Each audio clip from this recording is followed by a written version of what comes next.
नमस्कार दोस्तों, स्वागत है आप सभी मित्रों का दिव्य सृजन स्पिरिचुअल के इस प्रातः 7 बजे कथाओं की श्रृंखला में। और आज हम विचरते विचरते यात्रा का दूसरा भाग लेकर प्रस्तुत हैं आपके सामने। तो शुरू करते हैं ये आगे की बुद्ध की जीवन लीला। अब जब स्वास्ति भीमा को देखता है और भीमा उसकी ओर देखकर मुस्कुराती है, तो उस समय के वार्तालाप में और उस समय के विचार में कुछ इस प्रकार होता है। किंतु फिर धीरे से बोली, भैया आप बुद्ध के साथ जाओ। भीमा कहने लगी, भैया स्वास्ति को कहने लगी कि आप बुद्ध के साथ जाओ। ये कहकर उसने अपना मुंह मोड़ लिया जिससे वह अपने आंसू छिपा सके। भीमा ने स्वास्ति को यह कहते हुए अनेक बार सुना था कि वह बुद्ध के श्री चरणों में बैठकर साधना करना चाहता है। उसकी हार्दिक इच्छा थी कि वह अपनी इच्छा पूर्ति के लिए जाए, लेकिन जब वह क्षण वास्तव में उपस्थित हुआ तो वह अपने दुख को छिपा नहीं पाई। उसी समय रूपक गांव से लौट आया और उसने भीमा को यह कहते सुना, बुद्ध के साथ चले जाओ। वह समझ गया कि विदाई का क्षण आ गया है। उसने स्वास्ति की ओर देखकर कहा, हाँ भैया आप बुद्ध के साथ चले जाइए। सारा परिवार एकदम मौन हो गया। रूपक ने बुद्ध की ओर देखकर कहा, परम आदरणीय, मुझे आशा है कि आप अपने श्री चरणों में अध्ययन करने की अनुमति मेरे भाई को प्रदान करेंगे। मैं भी अब इतना बड़ा तो हो गया हूँ कि परिवार का पालन कर सकूँ। स्वास्ति की ओर मुड़कर उसने आंसू रोककर कहा, किंतु भैया कृपा करके बुद्ध से पूछिए कि क्या आप घर आ सकेंगे और समय समय पर हमसे मिलते रहेंगे। बुद्ध उठ खड़े हुए और स्नेहपूर्वक भीमा के सिर के बाल सहलाए। बच्चों अब खाना खाओ, कल मैं आकर स्वास्ति के साथ लेके जाऊंगा ताकि सभी साथ साथ राजगृह जा सकें। मैं और सभी भिक्षुगण बोधि वृक्ष के नीचे आज रात विश्राम करेंगे। बुद्ध ने द्वार पर पहुंचकर मुड़कर स्वास्ति की ओर देखा और कहा, कल सवेरे तुम्हें कुछ भी साथ लाने की आवश्यकता नहीं है। जो कपड़े तुमने पहन रखे हैं वे ही पर्याप्त हैं। उस रात सभी बच्चे बड़ी देर तक जागते रहे। विदा लेते हुए पिता की भांति स्वास्ति ने उनको अंतिम परामर्श देते हुए कहा कि तुम लोग एक दूसरे की ओर घर की देखभाल मिलजुल कर करना। वह हर एक को बड़ी देर तक खड़े देखते रहे और आंसू रोकने में असमर्थ रहने पर भीमा जब अपने बड़े भाई की गोद में थी तो सीने से सिर लगाकर सुबक उठी, लेकिन उसके बाद उसने अपना सिर उठाया, दीर्घ निश्वास लिया और भाई की ओर देखकर मुस्कुरा दी। वह नहीं चाहती थी कि स्वास्ति उसके आंसुओं से दुखी हो। तेल के दिए का धुंधला प्रकाश झोपड़ी में हो रहा था, लेकिन इतना प्रकाश तो था कि स्वास्ति उसे मुस्कुराता देख सके। स्वास्ति को उसका मुस्कुराना अच्छा लगा। अगले दिन सवेरे स्वास्ति की मित्र सुजाता उसे विदा करने आई। पिछली शाम को जब वह नदी तट की ओर जा रही थी तो उसने बुद्ध को देखा था और बुद्ध ने कहा था कि स्वास्ति अब भिक्षु संघ में सम्मिलित होगा। ग्राम प्रधान की पुत्री सुजाता स्वास्ति से आयु में 2 वर्ष बड़ी थी और वह भी गौतम से सवोधि प्राप्त से पहले मिल चुकी थी। सुजाता ने स्वास्ति को जड़ी बूटियों की औषधि बनाकर साथ ले जाने के लिए दी। उनकी संक्षिप्त बातचीत ही हो पाई थी तभी उनके शिष्य आ गए। स्वास्ति का भाई और उसकी बहनें पहले ही जाग चुके थे और अपने भाई को विदा देने के लिए तैयार थे। राहुल ने प्रेम पूर्वक प्रत्येक भाई बहन से बातचीत की और उन्हें मनोबल पक्का रखने और एक दूसरे की देखभाल करते रहने की प्रेरणा दी। उसने वचन दिया कि हम जब भी अरुबेला के आसपास तक ही आएंगे तो तुम लोगों से मिलने अवश्य आएंगे। स्वास्ति के परिवारजन और सुजाता बुद्ध और भिक्षुओं के साथ नदी के तट तक गए और उन्होंने बुद्ध, भिक्षुओं, राहुल और स्वास्ति को हाथ जोड़कर विदा किया। अब जो स्वास्ति है उसके मन में हर्ष और भय की भावनाएं भरी हुई थी। यह पहला अवसर था जब वह अरुबेला गांव छोड़कर जा रहा था। बुद्ध ने कहा कि राजगृह पहुंचने में 10 दिन लगेंगे। अधिकांश व्यक्ति तेजी से चलते हैं, लेकिन बुद्ध और उनके भिक्षु धीरे धीरे और परम सहजता से चलते थे। जब स्वास्ति ने अपने कदम धीमे किए तो उसका हृदय शांत हो गया। उसने स्वयं को बुद्ध, धर्म और संघ के प्रति पूर्ण हार्दिकता के साथ समर्पित कर दिया। अब उसका यही मार्ग था। उसने उस भूमि और उन लोगों को जो उसके लिए पूर्णतः परिचित थे अंतिम बार मुड़कर देखा और पाया कि सुजाता और उसके परिवारजन वन के वृक्षों की छाया में मिले हुए छोटे छोटे काष्ठखंड मात्र दिख रहे थे। स्वास्ति को प्रतीत हुआ कि बुद्ध विचरण का आनंद लेने के लिए ही चलते हैं और इस बात की चिंता ही नहीं करते कि वह कहाँ तक पहुँचेंगे।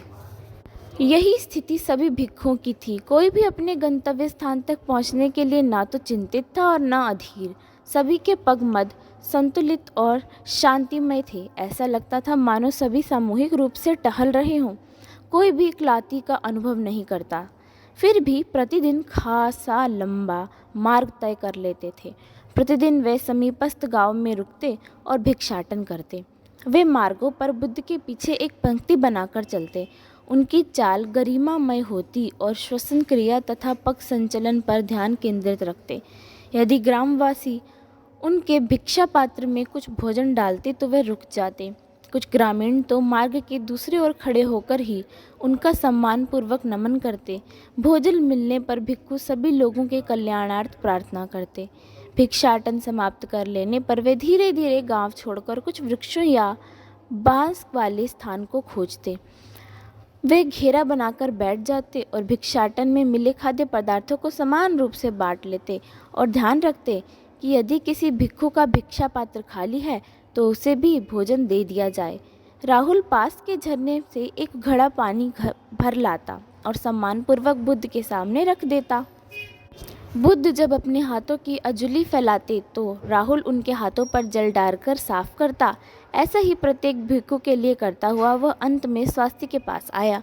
स्वास्ति के पास तब तक कोई भिक्षा पात्र नहीं था तो राहुल ने अपने भिक्षा पात्र का आधा भोजन केले के ताजे पत्ते पर रखकर अपने नए मित्र स्वास्ति को दे दिया।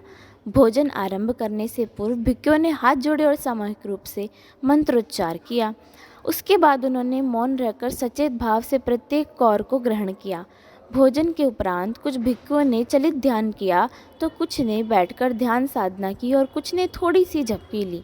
जब दिन का सर्वाधिक भाग बीत गया तो फिर मार्ग पर चल पड़े और तब तक चलते रहे जब तक कि अंधेरा नहीं हो गया। रात्रि विश्राम करने के लिए सर्वोत्तम स्थान शांत उल्लासमय वन ही होता है।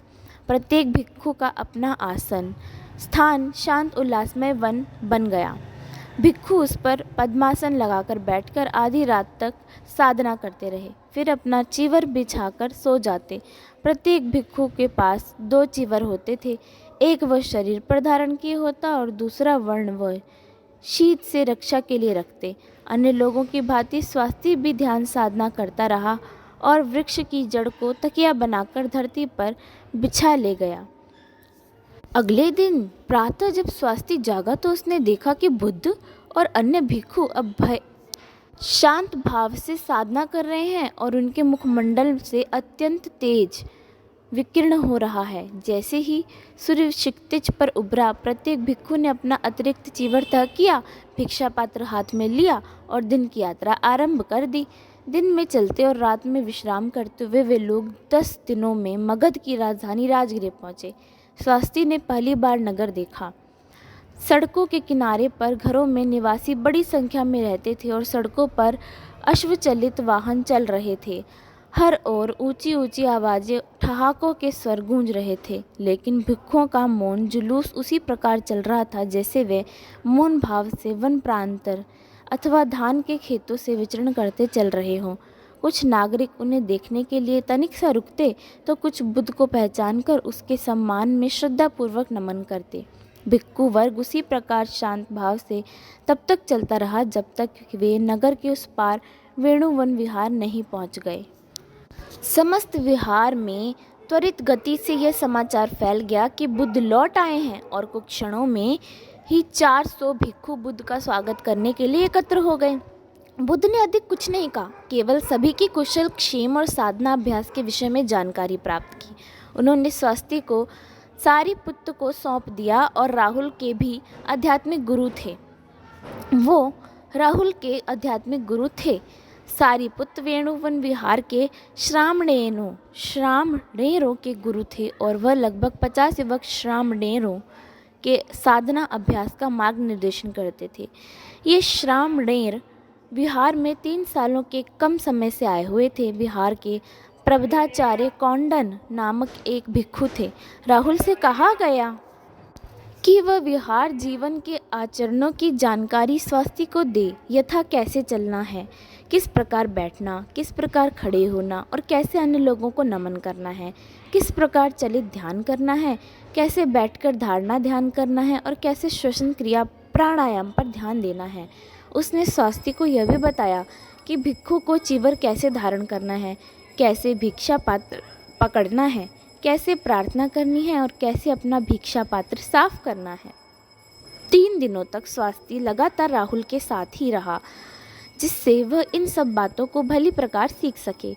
राहुल ने स्वास्थ्य को पूरे मनोयोग से सभी आचरण निर्देश बताए, समझाए, लेकिन स्वास्थ्य समझता था कि ये सब कार्य सहज स्वाभाविक रूप से करने लगने के लिए उसे अभी वर्षों अभ्यास करना होगा। इन आधारभूत मार्ग निर्देशों के बाद सारीपुत्र ने स्वास्थ्य को अपनी कुटिया में बुलाया और भिक्षु द्वारा अपनाए जाने वाले शीलों की शिक्षा दी। भिक्षु वह होता है जो गृह त्याग कर बुद्ध को, गुरु धर्म को, आत्म जागृति का मार्ग और सबको ऐसे समुदाय के रूप में स्वीकार करता है जो सद्धर्म मार्ग पर चलने में एक दूसरे को सहायता देता है। भिक्षु का जीवन सादगी और विनम्रता से परिपूर्ण होता है। भोजन के लिए भिक्षाटन करने से अहकार शून्यता आती है, यानी अहंकार जो है वो शून्य हो जाता है। इस विषय में धम्म रूपी भाषा का प्रयोग करने की वजह से अंक का जो स्वर है वह नहीं बोला जा रहा है। यहाँ पर भिक्षाटन अन्य लोगों के साथ संपर्क साधना का एक माध्यम भी होता है, जिससे उन्हें ये समझने में सहायता की जा सके कि प्रेम और सौहार्द प्रज्ञा का मार्ग क्या है, जिसकी शिक्षा बुद्ध देव सबको देते हैं। बुद्ध की जो भाषा थी वह धम्म लिपि यानी धम्म से निकली थी, जिसमें कि र या फिर अंक के जो स्वर है उनका प्रयोग कम ही रूप में होता था या फिर बिल्कुल न की मात्रा में किया जाता था। 10 वर्ष पूर्व स्वास्थ्य और उसके मित्रों ने बोधि वृक्ष के नीचे बुद्ध को यह बात बोलते सुना था कि आत्म जागृति का मार्ग ही प्रेम और प्रज्ञा का मार्ग है। इसलिए सारीपुत्र ने स्वास्थ्य को जो कुछ कहा उसे वह अच्छी तरह हृदयगम कर सकेगा। यद्यपि सारीपुत्र का मुखमंडल गंभीर था, किंतु उनकी आंखों और मुस्कान में अपार प्रेम और करुणा का तेज भी था। उन्होंने स्वास्थ्य से कहा कि शीघ्र ही एक दीक्षा समारोह होगा, जिसमें उसे भिक्षु संघ में सम्मिलित करने के लिए प्रवज्ञा दी जाएगी। उन्होंने यह भी बताया कि उस अवसर पर क्या क्या शब्द उच्चारण करने हैं। सारीपुत्र ने स्वयं ही दीक्षा समारोह की अध्यक्षता की, जिससे 20 भिक्षुओं ने भाग लिया। उस अवसर पर बुद्ध और राहुल भी उपस्थित थे, जिससे स्वास्थ्य को विशेष प्रसन्नता हुई। सारीपुत्र ने मौन भाव से एक गाथा मन ही मन में पढ़ी और स्वास्थ्य के सिर के बालों के कुछ गुच्छे काटे। फिर उन्होंने वह उस्तरा राहुल को दे दिया, जिससे स्वास्थ्य के सिर का पूर्णतः मुंडन किया। सारीपुत्र ने स्वास्थ्य को 3 चीवर, एक भिक्षा पात्र और एक खड़ा दिया। राहुल ने उसे सिखा ही दिया था कि चीवर कैसे धारण करना है, इसलिए स्वास्थ्य ने बिना कठिनाई के चीवर धारण कर लिया। वह बुद्ध तथा उपस्थित अन्य भिक्षुओं के समक्ष अपना आभार व्यक्त करने के लिए प्रणत हुआ। बाद में उस दिन प्रातः उसने पहली बार प्रज्वलित भिक्षु के रूप में भिक्षाटन किया। वेणुवन विहार के भिक्षु कई दलों में विभक्त होकर राजगृह में भिक्षाटन करते थे। स्वास्थ्य जिस दल में था उसके नेता सारीपुत्र थे। भिक्षाटन के लिए निकलते समय कुछ पग चलकर स्वास्थ्य ने स्वयं से स्मरण दिलाया कि भिक्षाटन सधर्म के मार्ग की साधना का एक अंग है। तो इस प्रकार विचरते विचरते बौद्ध भिक्षुओं ने एक साथ मिलजुल कर सप्रसन्न हृदय और सरलता से भिक्षाटन किया और विचरते विचरते यात्रा की।